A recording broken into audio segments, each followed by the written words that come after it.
বীর মুক্তিযোদ্ধার নতুন সংজ্ঞা নির্ধারণ করে জাতীয় মুক্তিযোদ্ধা কাউন্সিল আইনের সংশোধিত অধ্যাদেশ জারি করেছে সরকার। সংশোধিত অধ্যাদেশ অনুযায়ী সরাসরি মুক্তিযুদ্ধে অংশগ্রহণকারীরাই হবেন বীর মুক্তিযোদ্ধা। রাতে সংক্রান্ত অধ্যাদেশ জারি করেছে আইন, বিচার ও সংসদ বিষয়ক মন্ত্রণালয়। এতে শেখ মুজিবুর রহমান, সৈয়দ নজরুল ইসলাম ও তাজউদ্দিন আহমদ সহ 1970 সালের নির্বাচনে বিজয়ী 4 শতাধিক রাজনীতিবিদদের মুক্তিযোদ্ধার স্বীকৃতি বাতিল করা হয়েছে। জামুকা অধ্যাদেশে এসব নেতাদের পরিচয় মুক্তিযুদ্ধের সহযোগী হিসেবে নির্ধারণ করা হয়েছে। বাতিল হওয়া জাতীয় মুক্তিযোদ্ধা কাউন্সিল আইন 2022 অনুযায়ী শেখ মুজিব সহ প্রবাসী সরকারের MNA বা MPA এবং উল্লিখিত 4 শ্রেণীর সবাই বীর মুক্তিযোদ্ধা হিসেবে স্বীকৃত ছিলেন। নতুন অধ্যাদেশে তাদের মুক্তিযুদ্ধের সহযোগী করার ফলে তাদের বীর মুক্তিযোদ্ধার পরিচিতি বাতিল হয়ে গেল। মিনা অবস্থানের মধ্য দিয়ে আজ শুরু হচ্ছে পবিত্র হজের আনুষ্ঠানিকতা। এরই মধ্যে মিনায় পৌঁছতে শুরু করেছেন মুসল্লিরা। আজ সন্ধ্যার পর মক্কার পবিত্র মসজিদুল হারাম বা নিজ আবাসন থেকে হজের নিয়ত করে প্রায় 9 কিলোমিটার দূরে মিনার উদ্দেশ্যে রওনা হবেন হজযাত্রীরা। সৌদি কর্তৃপক্ষের তথ্য অনুযায়ী এখনো পর্যন্ত 4 লক্ষাধিক হাজি মিনা অবস্থান করছেন। লাব্বাইক আল্লাহুম্মা লাব্বাইক ধ্বনিতে মুখরিত মিনা উপত্যকা, যা হজের পবিত্র আবহকে আরও গভীর করছে। স্থানীয় সময় মঙ্গলবার রাতেই ইহরাম বেঁধে মক্কা থেকে মিনার উদ্দেশ্যে রওনা হবেন ধর্মপ্রাণ অনেক মুসলমান। রাত্রি যাপন শেষে বৃহস্পতিবার রওনা হবেন আরাফাতের ময়দানের উদ্দেশ্যে। সেখানে অনুষ্ঠিত হবে হজের খুতবা। পবিত্র ঈদুল আজহা উপলক্ষে আজ সরকারি কর্মকর্তা কর্মচারীদের শেষ কর্মদিবস। বৃহস্পতিবার থেকে শুরু হচ্ছে টানা 10 দিনের ছুটি, যা চলবে 14 জুন পর্যন্ত। এ সময় সব সরকারি অফিস বন্ধ থাকবে এবং 15 জুন থেকে অফিস কার্যক্রম আবার শুরু হবে। এদিকে ঈদুল আজহায় ঘরমুখী মানুষের ভ্রমণ সুবিধার্থে আজ থেকে চলছে 10টি বিশেষ ট্রেন। এসব ট্রেন আজ থেকে ঈদের আগে পরে 9 দিন চলাচল করবে। ঈদের পরে 7 দিনের ট্রেনের আসনের টিকিট বিশেষ ব্যবস্থায় অগ্রিম হিসেবে বিক্রি করা হচ্ছে। এ সময় কেনা টিকিটগুলো যাত্রীরা রেলওয়েকে ফেরত দিতে পারবে না। প্রতিজন টিকিট প্রত্যাশী 4টি আসনের টিকিট একবার একসঙ্গে কেনার সুযোগ রয়েছে। আন্ডারপাস, ওভারপাস ও উড়াল সেতু খুলে দেওয়ায় এবারের ঈদ যাত্রাতেও স্বস্তি মিলবে প্রত্যাশা করছেন যাত্রী ও সংশ্লিষ্টরা। চালকেরা বলছেন, ফিটনেসবিহীন গাড়ি ও 3 চাকার যান চলাচলের কারণে ভোগান্তির শঙ্কা থাকছে। পুলিশ বলছে, জনগণের যানবাহনের নিরাপত্তা নিশ্চিতে সকল প্রস্তুতি নেওয়া হয়েছে। সিরাজগঞ্জ প্রতিনিধি HM মোনায়েম খানের রিপোর্ট, জানাচ্ছেন ইলিয়াস কমল। উত্তরবঙ্গের প্রবেশদ্বার সিরাজগঞ্জের যমুনা সেতু পশ্চিম মহাসড়ক দিয়ে ঢাকার সঙ্গে উত্তর ও দক্ষিণাঞ্চলের 22 জেলার সংযোগ। স্বাভাবিক সময়ের তুলনায় ঈদ যাত্রা এই মহাসড়কে যানবাহন চলাচল কয়েক গুণ বেড়ে যায়। মহাসড়কের হাটিকুমরুল গুলচত্বর নির্মাণ হচ্ছে উড়াল সেতু, যা বিভক্ত করবে বিভিন্ন জেলায় প্রবেশের পথ। মহাসড়কের সেতু পশ্চিম থেকে চান্দাইকোনা পর্যন্ত 37 কিলোমিটার মহাসড়ক 4 লেনের কাজ চলমান থাকলেও ঈদ যাত্রায় পুরোটাই ব্যবহার করতে পারবে যানবাহনগুলো। ফলে এবারের সিরাজগঞ্জ মহাসড়কে উত্তরের ঈদ যাত্রা আরো সুস্থির হবে বলে মনে করছে যাত্রীরা। রাস্তাঘাট অনেক ভালো, সার্ভিসটা অনেক ভালো। আগের বার গেছিলাম জ্যামজট ছিল, কিন্তু এবার যাচ্ছে এবার ওইভাবে জ্যামজট দেখা যাচ্ছে না। এবার ভালোভাবেই যাচ্ছে, আশা করা যায় অনেকটাই ভালো। এবার তো জ্যামজটের কোনো দেখতেছি না। তবে সড়কের নিরাপত্তা ও 3 চাকার যান নিয়ে চিন্তিত গণপরিবহনের চালকরা। মোটর গাড়ির লোক তো ভালো মানুষ আমরা, কারণ ওই এহা বেহা তেরা করে দিয়েই ওভারটেক করবেন নিয়ে সিবি চাবি দিয়ে জাম বাজার দিয়ে বসে থাকবো। এবার আপনার যাত্রা খুব আরামসে গেছে, কোনো জাম টাম খাটেনি। 2 ঘন্টা প্রতি বছরই আমরা 3 ঘন্টা 4 ঘন্টা 5 ঘন্টা সারাই তো জাম খাটি, কিন্তু এবার আমরা জাম পাইনি। গাড়ি যখন দাঁড়ায় না থাকে তাইলেই ক্লিয়ার পাবো রাস্তা। সিএনজি এবং লোকাল গাড়িগুলোর জন্য সবচেয়ে বড় জ্বালা। কিছু পয়েন্ট আছে, একটা হলো বাইপেল, রপ্তানি, নবীনগর। এই 3টা পয়েন্টে এইটা জাম কোনো বাতেই ক্লিয়ার করতে পারে না। আর বাকি যে এলেঙ্গা থেকে এই রাস্তাটুক এটা ক্লিয়ার হয়ে গেছে, এটা 4 লাইন হয়ে গেছে। এদিকে আশা করা যায় এদিকে জাম হবে না ইনশাআল্লাহ। যমুনা সেতু পশ্চিমে 37 কিলোমিটার মহাসড়কের 13টি আন্ডারপাসের 11টি আগেই খুললেও চেষ্টা চলছে বাকি 2টি খুলে দিতে, জানালেন প্রকল্প পরিচালক। 4 লেনের কাজ যেটা প্লাস সার্ভিস লেন সহ, এটা এলাঙ্গা থেকে রংপুর পর্যন্ত কাজ চলমান আছে। এটা ইতিমধ্যে 83% শেষ হয়ে গেছে। আমাদের নিরাপত্তা ইস্যুটা কিন্তু খুব জরুরি। আমরা চাচ্ছি যে আমরা যেভাবেই রাস্তাটা করেছি তাতে অ্যাক্সিডেন্ট অনেক কমে এসেছে এবং আমরা চাচ্ছি যে এই সামনের ঈদে যেন একদম 0 অ্যাক্সিডেন্ট হয়। এবারের ঈদযাত্রাও নির্বিঘ্ন ও নিরাপদ করতে পশুর হাট কর্তৃপক্ষ সহ সংশ্লিষ্টদের সঙ্গে ইতিমধ্যেই সভা করেছে হাইওয়ে পুলিশ। যানজট ও ঝুঁকিপূর্ণ এলাকাগুলো চিহ্নিত করে সেগুলো নিয়ে জেলা পুলিশের সঙ্গে কাজ করা হচ্ছে জানিয়েছে তারা। আমরা রাত্রিকালীন চুরি ডাকাতি ছিনতাই রোধকল্পে আমরা রাত্রিকালীন টহল ডিউটিটা বাড়ানো হয়েছে এবং গরু হাটগুলোতে আমাদের নজরদারি অব্যাহত আছে। এছাড়াও আমাদের যে বাড়তি যে ডেভেলপমেন্ট আমাদের এগুলোর কাজও চলমান আছে। প্রিয়জনের সঙ্গে ঈদ আনন্দ ভাগাভাগি করে আবার নিরাপদে কর্মস্থলে ফেরার প্রত্যাশা সবার। ইলিয়াস কমল, মাই টিভি। এবার কোরবানি পশুর হাটের খবর।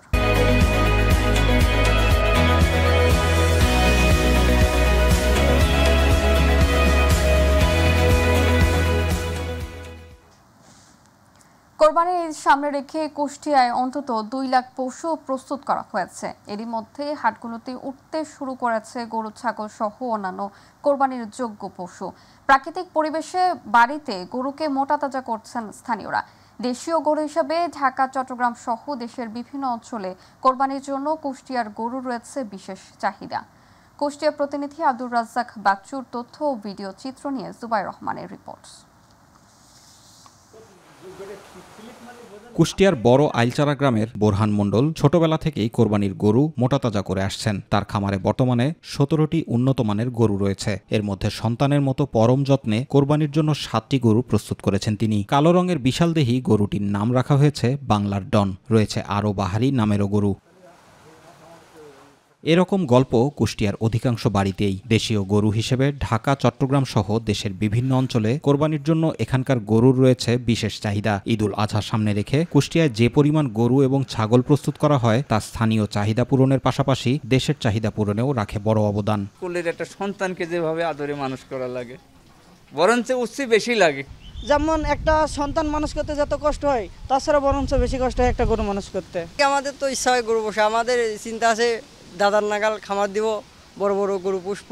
প্রাকৃতিক খাদ্য দিয়ে আমাদের এই পশুগুলা প্রস্তুত করা হচ্ছে। জেলা প্রাণী সম্পদ অফিসের তথ্য মতে এ বছরে কোরবানির ঈদ সামনে রেখে জেলার 18,500 খামারের প্রায় 2 লাখ গরু, ছাগল ও মহিষ প্রস্তুত করা হয়েছে। সম্পূর্ণ দেশীয় পদ্ধতিতে লালন পালন করা হয়েছে। খামারিদেরকে আমরা পরামর্শ দিয়েছি এবং এই সমস্ত গবাদি পশু পালনের সময় খামারিরা কোনো ধরনের রাসায়নিক কোনো খাবার খাওয়াই নেই, আমাদের দেশীয় খাবার খাওয়ায় তারা লালন পালন করেছেন। এখানকার উৎপাদিত ও প্রস্তুত গরু স্থানীয় চাহিদা পূরণ করে 50 ভাগই বিক্রি হবে ঢাকা সহ দেশের বিভিন্ন জেলায়। দেশীয় খামারিদের তৈরি গরুতেই এবারের কোরবানির চাহিদা পূরণ হবে ও ন্যায্য দামও পাবেন খামারিরা, মনে করছেন পশু সম্পদ বিভাগ। জুবাইর রহমান, মাই টিভি নিউজ। দর্শক, এই মুহূর্তে তেজগাঁ গরুর হাটে আছেন আমাদের সহকর্মী আবু সাইদ অপু, যুক্ত হচ্ছি তার সাথে। অপু, তেজগাঁ গরুর হাটে আসলে পশু সমাগম কেমন দেখছেন এবং আসলে সেখানকার সর্বশেষ পরিস্থিতি কেমন আমাদেরকে জানাবেন। শাওন, আপনাকে ধন্যবাদ। আপনার মাধ্যমে দর্শকদেরকে আসলে আমি জানাতে চাই যে রাজধানীতে কিন্তু 19টি পশুর হাট বসেছে উত্তর এবং দক্ষিণ সিটি কর্পোরেশন মিলে।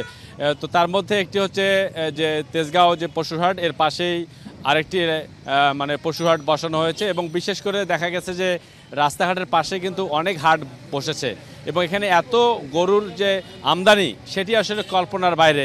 এবং দেশি গরু, বিদেশি গরু, সেগুলো গরু কিন্তু আধিপত্য অনেকটা চোখে পড়ার মতো, যেহেতু বিগত দিনের মতো যে ভারতীয় গরু যে আধিপত্য সেটি কিন্তু নেই।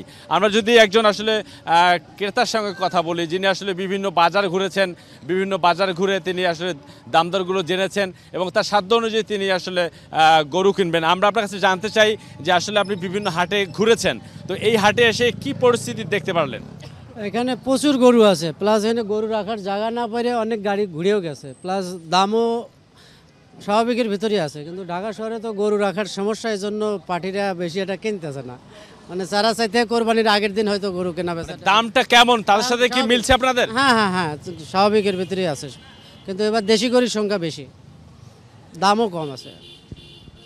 আপনি শুনছিলেন আসলে মানে ক্রেতারা বলছেন যে অতীতের তুলনায় গরুর সরবরাহ আসলে বেশি থাকার কারণে দাম অনেকটা কম, কিন্তু ক্রেতা সমাগম একটু বেশি। তবে দু একদিনের মধ্যে আসলে এই বাজারটা আরও জমজমাট হয়ে উঠবে এমনটি প্রত্যাশা করেছেন। আমরা যদি একজন খামারির সাথে একজন কথা বলি, যিনি আসলে ব্যবসায়ী, তার সাথে একটু কথা বলি। আপনি তো অনেক গরু নিয়ে এসছেন, তো নিয়ে এসে আসলে মানে কয়টা গরু নিয়ে আসছেন এবং বেচা বিক্রি কেমন হচ্ছে সেই বিষয়টা জানতে চাই, কি প্রত্যাশা করছেন? ভাই 15টা গরু নিয়েছি, গরুর দাম 1,20,000 টাকা দাম বলে, 60,000 40,000 টাকা দাম বলে। আবার এই যাই মনে করেন পানি তো পাওয়াই যায় না, 2 ঘন্টা পরে পানি পাওয়া যায়, আর কোনো নিরাপত্তা নাই এই হাটে। শাওন, আপনি শুনছিলেন আসলে এখানে যারা ব্যবসায়ী খামারিরা এবং যারা ক্রেতা রয়েছেন তারা কিন্তু তাদের অভিমতগুলো প্রকাশ করছেন এবং তারা বলছেন যে গরু আসলে সরবরাহ বেশি থাকার ফলে দাম আসলে যেমনটি মানে চাওয়া হচ্ছে তেমনটি এই দাম দর কষাকষির মধ্যে থেকে তারা তাদের পশু ক্রয় করবেন এবং পশু ক্রয় করে আল্লাহর সন্তুষ্টি লাভের আশায় তারা কোরবানি দেবেন, এমনটি তারা প্রত্যাশা ব্যক্ত করেছেন। তবে সব কিছু মিলে একটা কথাই বলতে হয় যে বাজারে যে আইনশৃঙ্খলা পরিস্থিতি নিয়ন্ত্রণে রাখার দরকার সেটি তারা আসলে দাবি জানিয়েছেন। আরেকটি বিষয় হচ্ছে যে এবার কিন্তু দেশীয় গরুর যে আধিপত্য সেটি কিন্তু গেল কয়েক বছর চেয়ে অনেকটা বেশি থাকার কারণে মানুষজন স্বাচ্ছন্দ্যে এবার কোরবানি দিতে পারবে বলে মনে করছেন এখানে আসা ক্রেতারা। তো শাওন, এটাই ছিল আমার কাছে তেজগাঁ এলাকা থেকে সর্বশেষ খবর। শাওন। অপু, আপনাকে ধন্যবাদ। দর্শক, তেজগাঁ পশুর হাট থেকে সর্বশেষ খবর জানাচ্ছিলেন আমাদের সহকর্মী আবু সাইদ অপু। এবারে গ্রাম বাংলার খবর।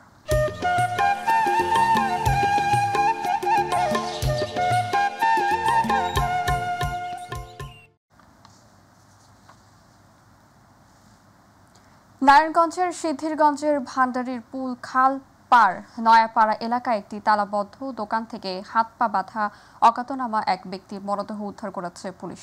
মঙ্গলবার বিকেলে নয়াপাড়া এলাকার ফখরুল ইসলামের বাড়ির দোকান থেকে মরদেহের লাশটি উদ্ধার করা হয়। প্রত্যক্ষদর্শীরা জানান, অল্প কয়েকদিন যাবৎ দোকানটি ভাড়া নেয় এক লোক। সেই দোকানের ভেতর থেকে দুর্গন্ধ ও রক্ত দেখে পুলিশকে খবর দেওয়া হয়। পরে পুলিশ এসে মরদেহ উদ্ধার করে। ঈদ উল আজহা সামনে রেখে ঢাকা রংপুর মহাসড়কে যাত্রীদের নির্বিঘ্ন যাতায়াত নিশ্চিত করতে গাইবান্ধায় গোবিন্দগঞ্জ হাইওয়ে পুলিশ সচেতনমূলক লিফলেট বিতরণ কার্যক্রম শুরু করেছে। যানজট নিয়ন্ত্রণ ও সড়কের শৃঙ্খলা বজায় রাখতে এ উদ্যোগ নেওয়া হয়েছে। এতে প্রধান অতিথি হিসেবে উপস্থিত থেকে লিফলেট বিতরণ করেন ঢাকা হেডকোয়ার্টার্সের ডিআইজি আবুল কালাম আজাদ। উপস্থিত ছিলেন হাইওয়ে পুলিশ রংপুর রিজিয়নের পুলিশ সুপার মোহাম্মদ তারিকুল ইসলাম, থানার officer in charge Bulbul Islam, highway থানার অফিসার ইনচার্জ মোজাফফর হোসেন সহ স্থানীয় শ্রমিক ও পরিবহন নেতারা। দর্শক, এই মুহূর্তে কমলাপুর থেকে যুক্ত হচ্ছেন সহকর্মী শিমুল খান, যুক্ত হচ্ছি তার সাথে। শিমুল, ট্রেনে ঈদ যাত্রার কি খবর আছে আপনার কাছে, আমাদেরকে জানাবেন। শাওন, আপনাকে ধন্যবাদ। আমি রয়েছি রাজধানীর কমলাপুর রেলওয়ে স্টেশনে। ঈদযাত্রার আজ ৬০তম দিন বলা চলে। আজকে থেকেই ছুটি শুরু হয়েছে। সেই ছুটিতে ঈদযাত্রার যারা গ্রামের পথে ছুটছেন তারা কিন্তু অত্যন্ত সুশৃঙ্খলভাবে ছুটছেন। তারা আসলে যারা সকাল থেকেই বিভিন্ন গন্তব্যে যাওয়ার জন্য চেষ্টা করছেন তারা কিন্তু আসলে আমাদেরকে একটু জানাবেন আসলে কোথায় যাচ্ছেন, কেন যাচ্ছেন? কিশোরগঞ্জ যাচ্ছি ঈদের ছুটিতে পরিবারের সাথে, বন্ধু-বান্ধবের সাথে ভালো সময় কাটানোর জন্য। ট্রেনে যে আসলে টিকিট ব্যবস্থাপনা সেটি কেমন ছিল? মোটামুটি ভালো। শাওন, আপনি শুনছিলেন আসলে ট্রেনের যে টিকিট ব্যবস্থাপনা রয়েছে সেটি কিন্তু অনলাইনের মাধ্যমে করা হয়। এবং আরেকটি বিষয় যদি জানিয়ে রাখি শাওন, এই কমলাপুর রেলওয়ে স্টেশনে যারা ঈদ করতে যারা গ্রামে ছুটছেন তারা কিন্তু আসলে অনলাইনে টিকিট গ্রহণ করছেন এবং টিকিটের যে ব্যবস্থাপনা রয়েছে সেটি কিন্তু আসলে সাধারণ যারা মানুষ রয়েছে যারা টিকিট পেয়েছেন কমলাপুর রেল স্টেশনে প্রবেশ করার জন্য কয়েক স্তরের নিরাপত্তা ব্যবস্থাপনা কিন্তু গ্রহণ করেছে রেলওয়ে কর্তৃপক্ষ। এবং ট্রেনের ছাদে যারা প্রত্যেকবারই ভ্রমণ করে থাকেন সেই যাত্রীদের নিরুৎসাহিত করা হয়েছে। এখানে মোবাইল কোর্ট কিন্তু পরিচালনা করেছে। একটি ট্রেন কিন্তু কিছুক্ষণ আগেও ছেড়ে গেল, আপনি দেখতে পাচ্ছেন। আমি সেটি দেখানোর চেষ্টা করছিলাম।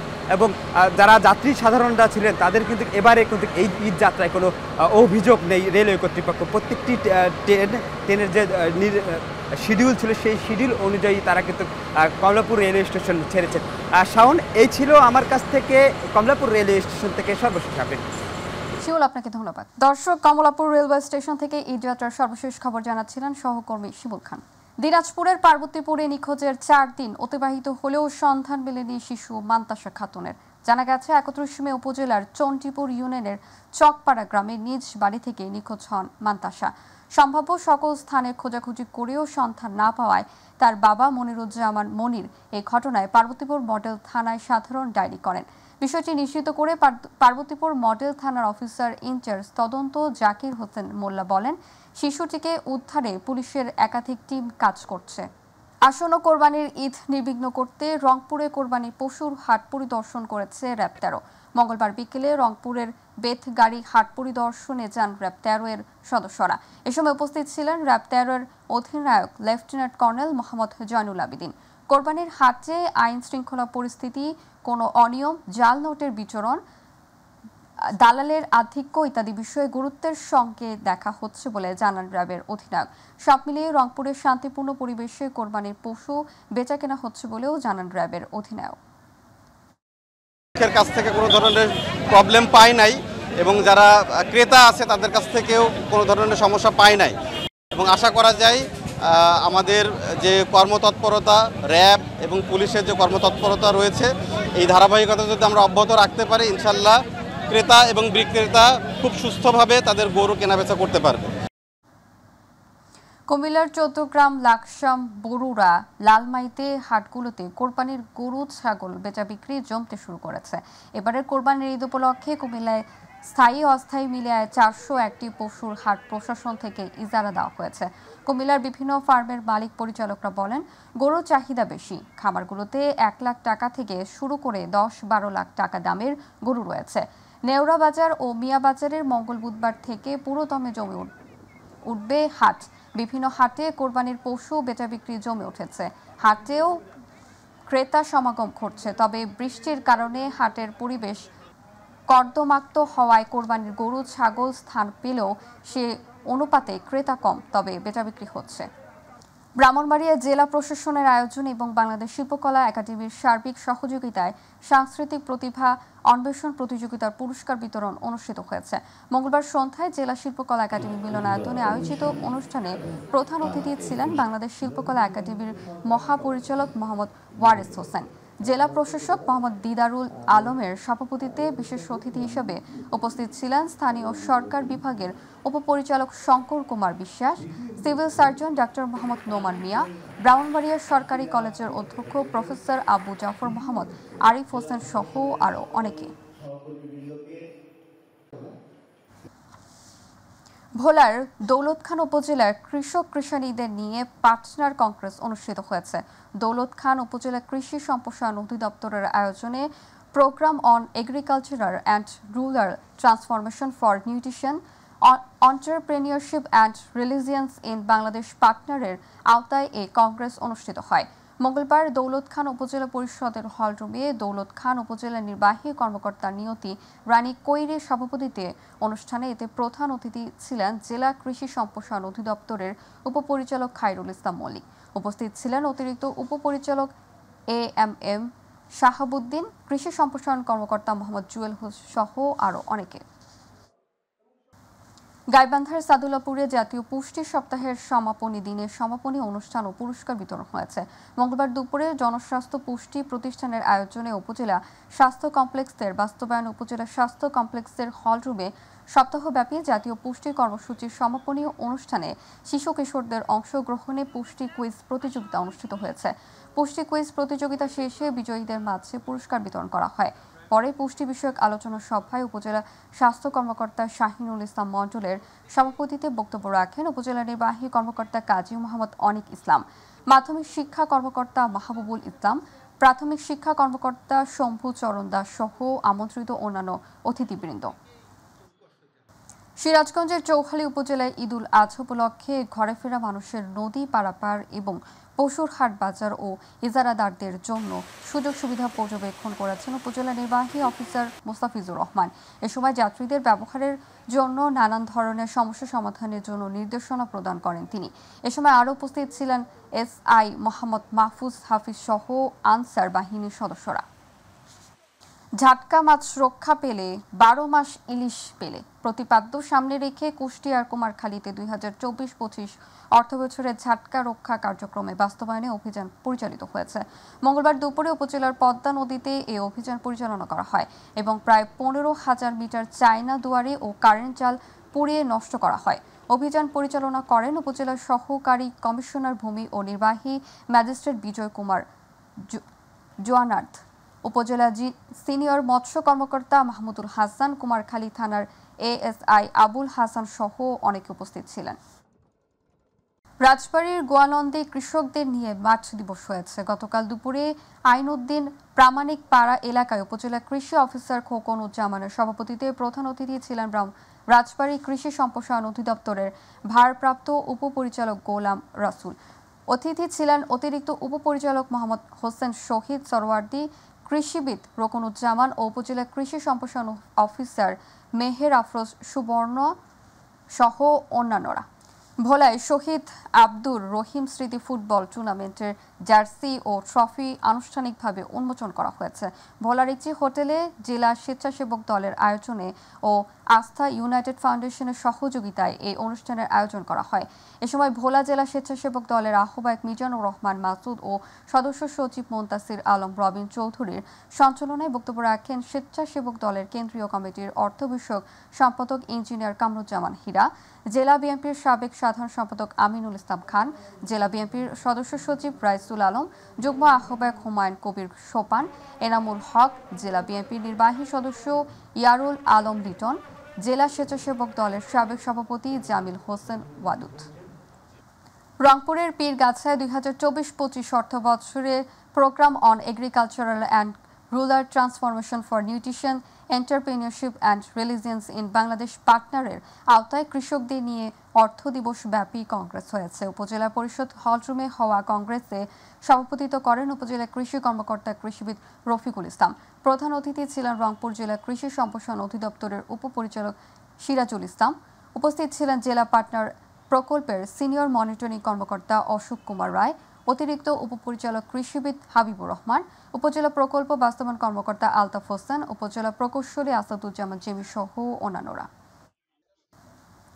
মৌলভীবাজার জেলার জুড়িতে মাতৃত্বকালীন ভাতা আত্মসাৎকারী সাব্বির আহমেদের বিচার ও ভোক্তাভোগীদের সরকারি ভাতার টাকা ফেরত দেওয়ার দাবিতে ভুক্তভোগী জনসাধারণের আয়োজনে মানববন্ধন হয়েছে। দুপুরে জুড়ি উপজেলা কমপ্লেক্সের প্রাঙ্গণে এ মানববন্ধন হয়। মানববন্ধনে ভুক্তভোগী নারীরা অবিলম্বে তাদের সরকারি ভাত ফেরত না দিলে প্রতারক সাব্বিরের বিরুদ্ধে আরও কঠোর আন্দোলন করার ঘোষণা দেন। ভাতার টাকা ফেরত ও অভিযুক্তদের বিচারের দাবিতে ভুক্তভোগীরা উপজেলা নির্বাহী কর্মকর্তার কাছে লিখিত অভিযোগ দিয়েছেন। টাঙ্গাইলের ঘাটাইল উপজেলা খাদ্য গুদামে অভিযান পরিচালনা করেছে দুর্নীতি দমন কমিশন। সম্প্রতি গণমাধ্যমে খাদ্য গুদামের ঘুষ বাণিজ্য নিয়ে সংবাদ প্রকাশের পর সোমবার দুদক অভিযান পরিচালনা করে। কেজি প্রতি 75 পয়সা ঘুষ নেওয়ার অভিযোগের সত্যতা পাওয়া গেছে বলে জানিয়েছে টাঙ্গাইল দুর্নীতি দমন কমিশনের উপপরিচালক মোহাম্মদ ফখরুল ইসলাম। সোমবার ঘাটাইলের খাদ্য গুদামে এনফোর্সমেন্ট অভিযান পরিচালনা করলে নিউজের সত্যতা সহ আরও নানা অনিয়ম পাওয়ার কথা জানিয়েছে দুদক। অভিযান শেষে বেশ কিছু ফাইলপত্র জব্দ করা হয় এবং 2টি গোডাউন সিলগালা করা হয়। নড়াইলের লোহাগড়া উপজেলা পরিষদের মাসিক সাধারণ সভা হয়েছে। উপজেলা নির্বাহী অফিসারের সভা কক্ষে সকল দপ্তরের অফিসারগণ, চেয়ারম্যান, সাংবাদিক সুধীজনের উপস্থিতিতে আলোচনা সভা উপজেলা নির্বাহী অফিসার মোহাম্মদ আবু রিয়াদের সভাপতিত্বে অনুষ্ঠিত হয়। এ সময় উপজেলা প্রকৌশলী মোহাম্মদ জসিম, মহিলা বিষয় কর্মকর্তা শিরিনা খাতুন, কৃষি সম্প্রসারণ কর্মকর্তা সালমান জামান, পৌর বিএনপির সভাপতি মিলু শরীফ সহ আরও অনেকে উপস্থিত ছিলেন।